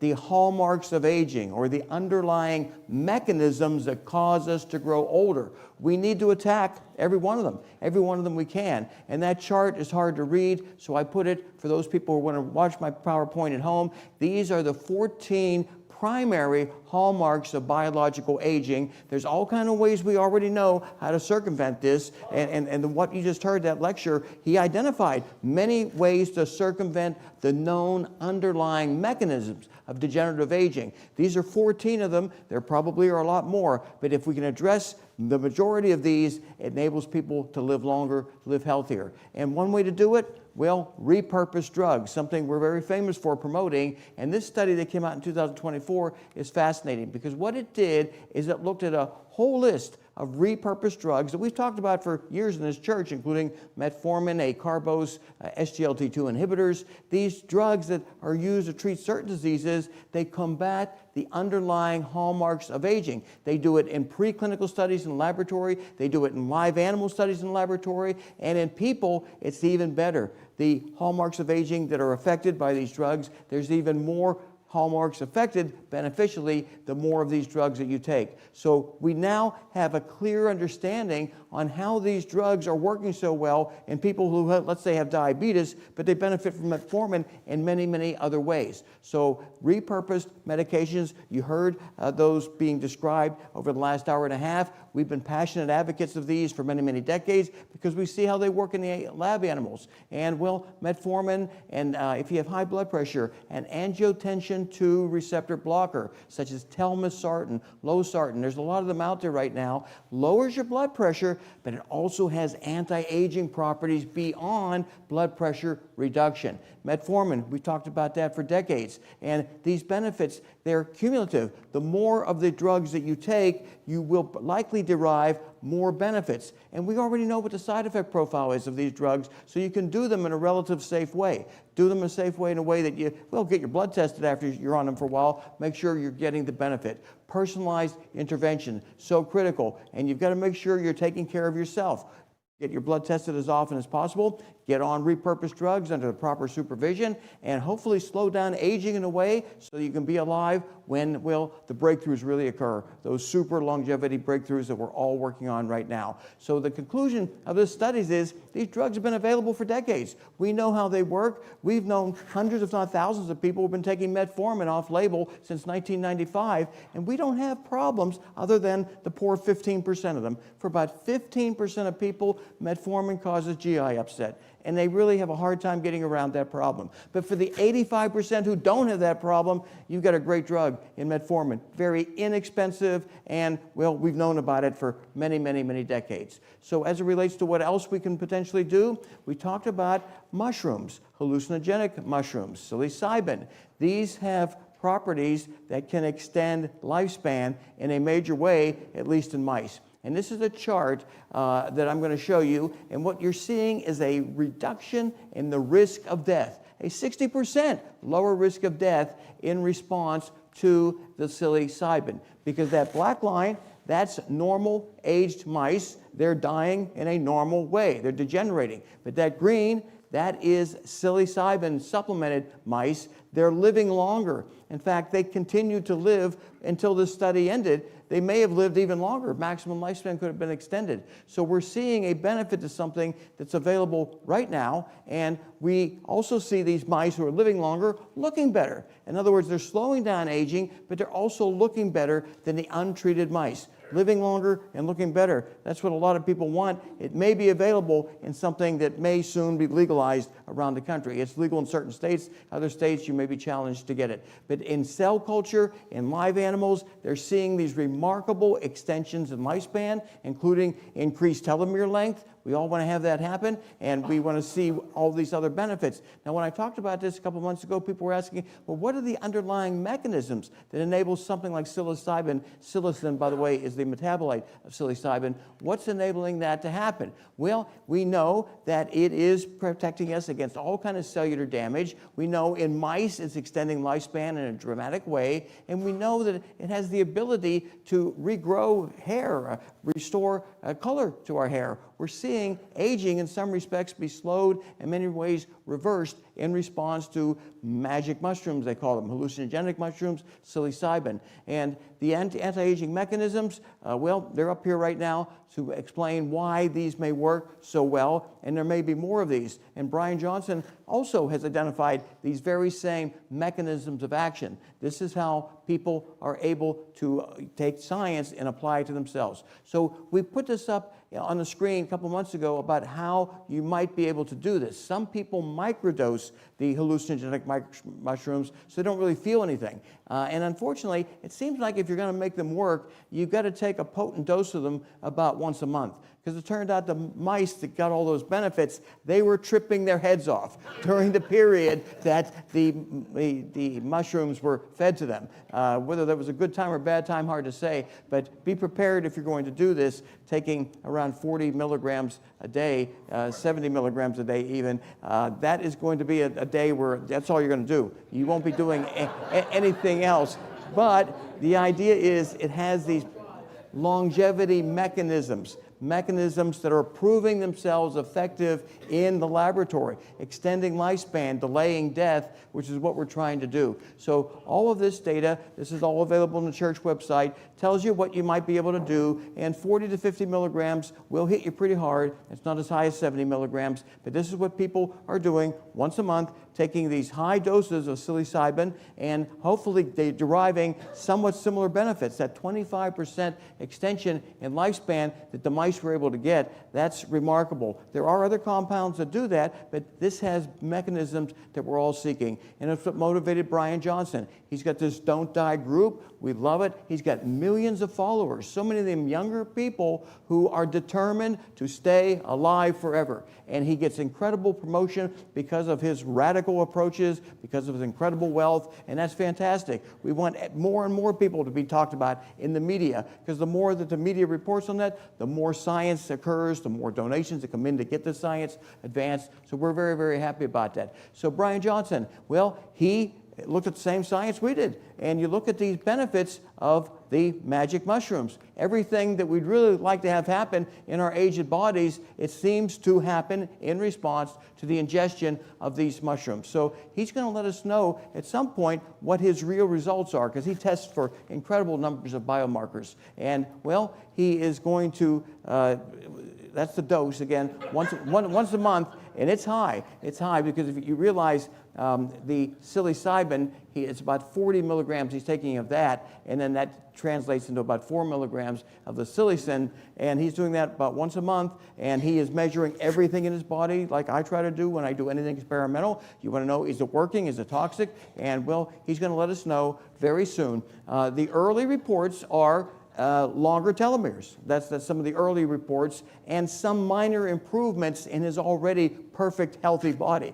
He's not the best person to know how well these would work in a typical American, because he's already optimized, but these mushrooms seem to have made him maybe even a little better optimized. But we're waiting for the DNA methylation test results, and that will really give us an idea, are these mushrooms reversing Brian Johnson's age? And if they are, he wants to let the world know about it. So again, this kind of chart, I hope it impresses you. That black line, normal aging, that's us. Well, maybe not all of us. We're intervening wherever we can. But nonetheless, we are going downhill. We start to drop off and die. But if we take these, well, mushroom extracts, you look at that green line, they're dying at a lower rate. In fact, you look at that long line, as soon as they start taking them, they stop dying for a while. And then they go down and they're dying a little bit, and then they plateau again, where they're just not dying. And we'd like this study to go on longer, but they unfortunately terminate these studies too early, so we don't know what the maximum lifespan could have been. Could go way beyond just that 60% lower risk of death. So another technology that we've talked about at this church is interleukin-11 inhibition. And that's another way to extend lifespan in mice 25%. And the great news is this research that we talked about just a couple years ago, and on the left is a mouse, normal age, losing hair, turning gray. On the right is an interleukin-11 inhibited mouse. It's bigger, it's fuller, it's got a nice healthy young coat, it doesn't have the sarcopenia, it's not wasting away. We want to be that mouse on the right, and the interleukin-11 inhibiting drugs we think will be available relatively soon so that we can use those as another repurposed medication to extend our lifespan. But here's what's so impressive.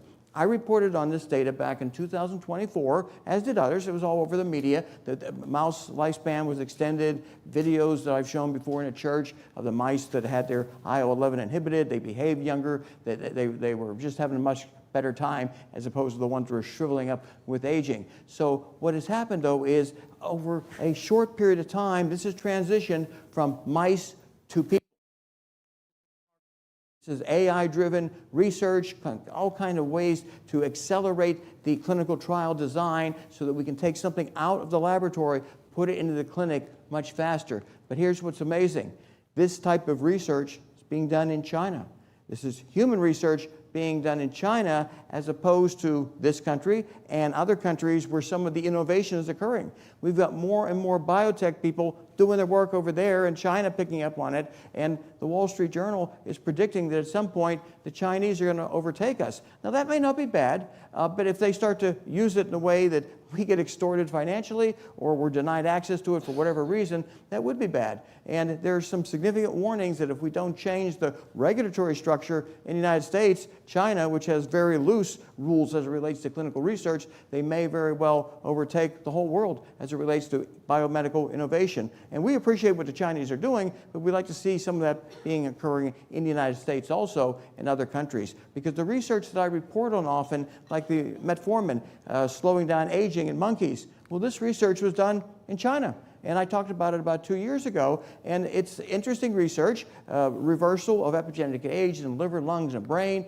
proteostasis improved, reduced cell senescence, enhanced neural regeneration. That's that drug metformin, but they tested it in older monkeys, and they were able to show these kind of benefits. They, though, were the Chinese. We're the Americans when it comes to advancing this kind of research. A metformin trial was approved around 2016, and then there were delays, and 10 years later, hasn't even started. So this particular study I talked about last year, they delayed brain aging, slowed it down, and they were able to reverse certain markers about 6 years. So if you wonder why I take my metformin every day, been doing it since around year 2000, I think it slows down aging via multiple mechanisms, and it's an inexpensive prescription drug. Some people just order it offshore, by the way, and again, it's a very, very inexpensive drug. Another monkey study, by the way, I talked about this over the last couple of services here, and these are senescent-resistant mesenchymal progenitor cells. They are gene-edited to work better than the kind of stem cells that are being marketed around the world, most of which we don't think have very good clinical benefit. But nonetheless, these engineered progenitor cells improving cognition, bone health, brain structure, reproduction function, all these benefits, including 50% of the tissues showing reversed aging in response to this one therapy. And bear in mind, when this therapy becomes available to people, it's one of many therapies you may engage in. You may also have an IL inhibitor drug. You may be taking your magic mushrooms once a month. You may be engaged in many, many interventions so that you stay alive. Wherever we can do that, we want to make that happen. But again, China is where most of this research is occurring. In some cases, the concept in the United States, they try to go to the FDA, they get delayed, so they run over to China and get it done real quick. We need to have that happen. I will be in the Bahamas, by the way, in about 2 weeks, and my mission there is to accelerate their clinical research protocols. Great news that I got today is they're already doing it. They're already going to enable human studies to occur faster, which may cause some of us to take a trip over the Bahamas to get some of the more innovative ways to live longer. So again, Wall Street Journal talking about this year, the Chinese are moving biotech ahead at a rapid rate. They're doing more cancer research than we are. And that could be good or it could be a challenge. And I just don't like challenges. I'd like to think we can do the same type of innovation if we don't have excessive regulations staring us in the face. As it relates to what our team is doing, as you know, we're doing a primate study out of St. Kitts, a very high-end facility where we're doing monkey research. We're giving them the OSK, Yamanaka factor regenerative proteins. And we've identified the 2 best ways to deliver them. One is in a polymer encased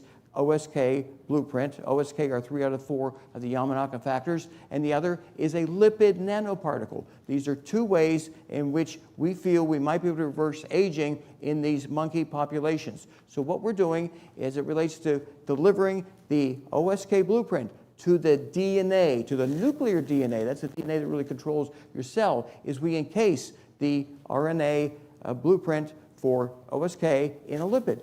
And lipids then are absorbed through the outer cell membrane. Once they're in the cell, they release the OSK RNA blueprint, and the ribosomes convert it into OSK proteins that then go through the pore of the nucleus and bind to the nuclear DNA and reprogram old cells back into younger cells. This has worked in the laboratory. It's worked in live mice. We're going to see how well it works in people. But what I'm going to show you next are precedent-setting research findings. This is based on, by the way, live mouse work that we are also funding. We do a tremendous amount of mouse research, and then whatever works in the mice, we move it into the monkeys as soon as possible. But what you're looking at here is we looked at how much OSK are we delivering to live mice in response to the lipid nanoparticle concentration construct. And what you're seeing there are the bars. Different colors are different doses, and this is over different time periods. You can see 6 hours, and it goes on for hours and days, and it goes all the way up to 21 days. And what's tremendous about this is what we are doing here is inducing robust and sustained OSK delivery to the nuclear DNA of live mice. We're not using a viral vector, which has been used by almost all the other scientists, which works. Most people don't want to put a virus in their body. And there's some concerns about not being able to turn off a viral vector or RNA type of a situation. So we were able to demonstrate using a lipid nanoparticle and polymer nanoparticles that we can boost the OSK. All 3 of the OSK were improved in the liver. Well, we went beyond that. We looked at the hearts of the mice, and again, robust and sustained increases. What this indicates is if we work this into the monkeys and we show age reversal, well, every couple months you'll get an injection of the OSK in a lipid or a polymer nanoparticle. It will bind to your nuclear DNA and reprogram your cells to behave structurally and physiologically younger. This is what we're looking to do because in every organ we tested, this is, remember, systemic administration of OSK to live mice. We're seeing remarkable sustained increases in the OSK binding to the DNA. Now, before this study was done, no one had ever done this before. They all use viral vectors as far as we know. This will be published, but you're seeing it for the first time in this church. You're seeing the results of a multi-million-dollar project that I am personally funding to advance this science. I want other people to know what we're doing so they can carry it forward in addition to what we're doing. Skeletal muscle, we're seeing every tissue sample looked at, we're seeing robust increases in the OSK rejuvenating factors. And the most important, the brain. We didn't know when we started this study would we deliver any to the brain whatsoever. There is a blood-brain barrier that may have precluded the ability to deliver these genes into brain cells. Great news is they were delivered. We can see that right before our eyes. So we got sustained and robust delivery of OSK into the brain. We feel this could be a treatment for dementia of all kinds, be it vascular dementia or Alzheimer's. We feel it might be. Well, we'll see as we progress with the older monkeys, see if we can not improve their cognitive function. And remember, why we're so excited about this? Well, when they delivered OSK into mice, the equivalent of 77-year-old people, the mice lived longer. The frailty indexes improved, and they were able to extend remaining lifespan over 100%. And I'd like to extend my remaining lifespan over 100% because that would get me into that era where we feel that physical immortality may be a scientific reality. We can't wait for that to happen. Now, we know the billionaires, some of them, are putting big money into aging research. We applaud them. But you know what? They're not all doing it. Wall Street Journal ran an article, talked about how many billionaires are dying and they don't do anything to fund research. If they do, it's token research to a bunch of charities, some involved in medical research, some involved in opera, whatever. But they're not putting the kind of money in. And if just a few of them would put in a little bit more money, a lot more research could be done. And people have often asked me, are there any projects that could use funding? And I tell people, I know hundreds of people who want to do a study. They just don't have the money. They can't get a grant from the government. There's only so much money there. And if some of these wealthy people would donate more, or more of them would donate a little bit, we would be able to do a lot more research. Because what happens is, you can be very wealthy, but it doesn't really matter. This individual worth over $5 billion, well, he's dead. These are people who have died recently. I post these on most of my presentations to let people know that there is money out there that could keep people alive, but the people with the money aren't spending it the way I'd like to see them spend it, and that is primarily aging research, but cancer research certainly is very important too. And this really was a shock. Unfortunately, this individual, 43, over $4 billion in net worth, developed a malignancy. They weren't able to cure it. I do appreciate that after he developed the cancer, he put some money into cancer research. That's common sense, by the way. And I wish wealthy people would do that so it could maybe cure their cancer and everyone else who happens to develop that type of malignancy. But still, if people would start to realize that you have the power with this kind of money to change the course of history, to literally improve the health and welfare of the entire world. And this individual, he's David Simon, he owns many of the malls around the country, net worth of about $11 billion. He perished from pancreatic cancer, which is really rough. We don't have a treatment for that one yet. We do think, though, that metformin and a lot of what we're talking about as far as repurposed medications might reduce pancreatic cancer risk, but we can also reduce the risk by avoiding obesity, avoiding tobacco smoke, just following everything you've heard tonight probably will reduce your risk of pancreatic cancer. Once you get it, regrettably, not easy to treat. Media giving us tremendous coverage, front covers of the most popular magazines talking about people living a long time and reversing the aging process. I've been doing this professionally since 1977. People ridiculed me. I was incarcerated. I've been attacked by everything you can imagine, by implying that people don't need to age normally. And the good news is the rest of the world's starting to agree. This is fantastic. And this is just something I was hearing. I was on my computer working on the background of CNN, and I heard about someone who wanted to live forever, and they're going to do a whole series about this. Well, this premieres April 11th on CNN. I don't really know what it's all about, but one of their popular reporters is investigating Brian Johnson and all these other different longevity clinics to see what type of evidence is there for her to live forever. And again, my whole life, I'm 71 years of age, that whole concept was just not considered practical. And now we've got the major news people looking at it, doing series reports on it, and frankly, expressing an interest in it, saying, I'd like it to work. This is just absolutely spectacular. So very happy to see this. I will be on an airplane April 11th to the Bahamas, where I'm hoping again to accelerate clinical research even more than what already has been accelerated. What I heard, by the way, is that they're approving clinical trials in 2 to 4 weeks. FDA can take 2 to 4 years. They may not approve the trial. You've spent all this time and money putting together extensive protocols. You've got the money. You can't do the trial. I've got a human age reversal project. I raised $1.3 million. It sits in a bank.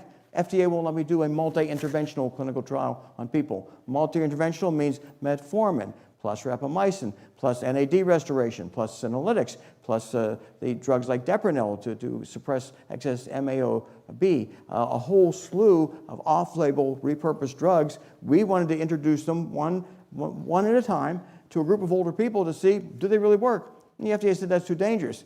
And I said, well, people are already doing it. We need to evaluate safety and efficacy. FDA said no. Money sits there until we can do the clinical trial. So that's my little presentation for this month. And at the end of April, we're hoping to have DNA methylation data on the monkeys that we inserted the OSK into their bodies. And the big backup is, frankly, lots of other scientists doing research, and there's only a couple of laboratories that can do DNA methylation testing. So there's a long line, and thank goodness I know the people that in those labs, so we're cutting it a bit. But it's still, there is a delay. There's more research going on now than what can the laboratories have the ability to measure. So that's my presentation for tonight. I'm happy to answer any questions.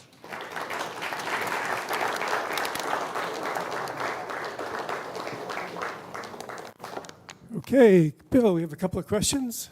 Peter? Bill, my two hobby expertises are lithium-ion batteries and age reversal. And I was at a conference, a seminal conference on lithium-ion batteries back in 2013. And a Chinese person from the Chinese government announced to our group that they thought lithium-ion batteries in electric cars were a great idea and that they're going to subsidize the building of lithium-ion battery factories in China, and they didn't add the cents and try to dominate this industry, and they've completely done it. Now, in 2021, a similar Chinese government person went to the Aging Research and Drug Development Conference in Copenhagen and announced that the Chinese government has decided that age reversal could be a very large industry, and they're going to fund research and accelerate it so they can, unspoken, totally dominate the industry. So you're seeing it happen right now, 4 years later. I expect within the next few years, they will totally dominate this industry and will be pushing the drugs on us for 10 cents on the dollar and driving us out of business. Yeah, I can give you an anecdote. As you know, we're involved in every aspect of super longevity, including cryopreservation. And a group of Chinese visited our research lab. They borrowed our lead guy for about 2 years to get all the information they could out of him. And they duplicated a lot of what we did, but they were able to improve it because they had government money. So they now have a hospital in China people can check into and be euthanized and cryopreserved, which is optimal, because typically nowadays you got to wait till you're dead, and then there's some damage even if we start right away with the cool down and medication process. So in some respects, we appreciate them looking at what we're doing, stealing it, and then improving it. Because these are, again, charitable, nonprofit endeavors we're involved in. We don't care who perfects cryopreservation. We want to perfect that. We want to perfect age reversal. We want to cure cancer. If the Chinese do it, yeah, we're going to be held hostage economically. In fact, at the Cryonics Institute annual meeting, there were at the Cryonics Institute annual meeting in Detroit I went to last year, there were about 4 Chinese spies there gathering information for the Chinese government to, again, dominate another industry. And again, I don't mind if they advance the science. I'd hate to see it go the wrong direction just because we can't do the research we want to do in this country. Hi, great presentation once again. Well, you know, I have a different view on health and wellness. We regrow mitochondria and the body self-heals from basically any condition, but that's for another story. I don't think that here in the United States, they do want, not that they don't want to be first in line, but the profit off of sick care is so large that they're not interested in anything else. And I don't know how you're going to move that needle, because they don't want it. They don't want it. I'm very familiar with, I've written many books, Pharmacracy 1, 2, FDA, fraud, deceit, and all the other problems that occur within that situation. I think they're so busy, frankly, doing their mediocre jobs. They're really too busy to interfere. We don't have any pharma interference in what we're trying to do right now that we know of. We don't really have FDA interference. They just don't let clinical trials occur as fast as we'd like. But it's a good point, and it's an unfortunate situation that sick care is big money, and it's regrettable. Question here, Bill. I want to ask you a question, but I'm going to address the Chinese thing together. We actually met about 20 years ago. I had a company that we were nanosolubilizing curcumin. And one of the problems we had was China. And one of the reasons that we got out of it was because they were selling nanosolubilized curcumin, but with arsenic in it. So one of the problems with China is, yes, they can develop the technology, but then you get what you get.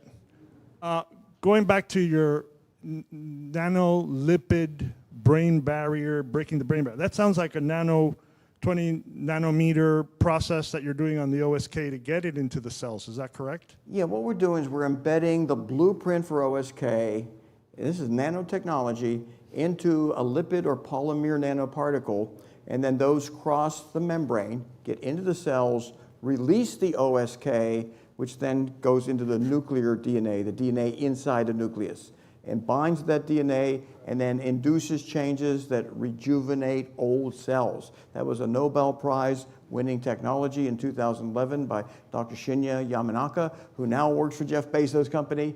And that's one of the competitions we're having to get our tests done. Bezos et al. Are also doing OSK research, and they want to see how well they're doing. So these laboratories that do epigenetic age DNA methylation tests, they're backlogged with all kind of tissue samples. But your product is nanosolubilized. Our product is, it's a research product. It's a nano mRNA blueprint. Yeah, in other words, OSK, you don't want to just put that directly into the cells. You want to put the blueprint in so that the ribosome converts that to OSK, which then enters the nucleus, binds the DNA. My question was the transport layer. How are you transporting it into the cell? The lipid nanoparticle transported through the cell membrane or a polymer nanoparticle. So we encase the blueprint for OSK in a nanoparticle surrounded by a fatty lipid, and that lipid, cells like to absorb fat, unfortunately. So that gets into the cell and then releases the blueprint for the OSK to be produced and bound to nuclear DNA. So you can put that anywhere in the body and it can travel all over the body. Yeah, you can. That's what you're doing. Systemic administration. I don't know about under the tongue, and there are researchers trying to endogenously induce OSK production in the body. That would be even better. So all kind of different methods. Our methods right now are lipid and polymer nanoparticles, and we'll see how well the monkeys do. Ladies and gentlemen, Bill Faloon.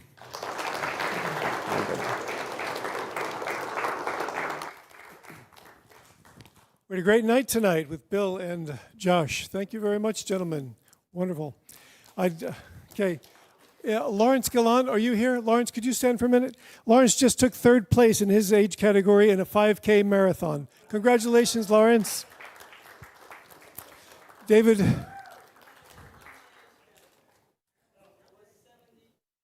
In your category, I understand. Yeah. David Feldman, he does pickleball. If you want to get some pickleball lessons or play, he's the guy to see. And I'm looking forward to this. Kara Swisher Wants to Live Forever on CNN. We're going to see that. Next month, we have Michael Lustgarten. We're going to be in Zoom only next month, but join us in Zoom. Michael Lustgarten is going to be talking, and it's April 30th. That's the last Thursday of April. I hope you'll join us then.